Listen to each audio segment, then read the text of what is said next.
Ir-reputazzjoni tajba tal-industrija tal-akwakultura Maltija tfisser fost l-oħrajn li Malta hija l-akbar u l-aktar esportatur importanti tat-tonn għall-Ġappun. U ilha hekk għal aktar minn 20 sena, b'xejriet konsistenti u żidiet fl-esportazzjoni. Mal-Ġappun bejn l-2020 u l-2023 Malta esportat ukoll bejn 16,000 u 20,000 tunnellata tonn lejn diversi pajjiżi, fosthom lejn l-Ewropa, l-Korea t'isfel u l-Amerika. ċifri tal-NSO jindikaw iżda li fl-2023 l-attività ekonomika ġenerata mill-esportazzjoni tal-fish farms naqset b'37.4%, valur ta' madwar 120 miljun euro, għal kważi 200 miljun euro.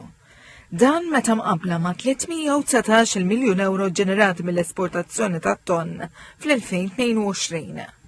Il-kap eżekuttiv tal-Federazzjoni Maltija għall-Produtturi tal-Akwakultura, Charlon Guter, qal li kien hemm diversi fatturi ekonomiċi, ġeopolitiċi u klimatiċi li huma responsabbli għal din ix-xejra. Ewlenin fosthom it-tensjoni ġeopolitiċi bejn il-Ġappun u ċ-Ċina li waffqet ħesrem l-importazzjoni ta' prodotti mill-Ġappun minħabba disgwid dwar kwistjonijiet marbuta ma' territorjalità. Fatturi oħra kienu rata ta' skambju bejn iż-żewġ muniti, il-jen u l-euro, li waslet biex il-prezz tat-tonn jaqa' drastikament.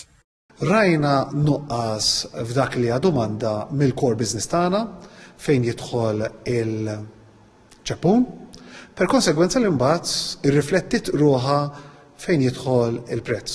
Din l-industrija li hija export oriented kien hemm diskrepanza fil-prezz bi kważi in-nofs meta kkomparat dak li l-industrija biħtħallset fis-sena 2023 meta mqabbel mas-sena 2022. Dr. Guder qal jittama li l-istrateġija ta' diversifikazzjoni biftehim ġdid biex Malta tesporta t-tonn lejn iċ-Ċina tkun riflessa fl-attività ekonomika ta' din is-sena.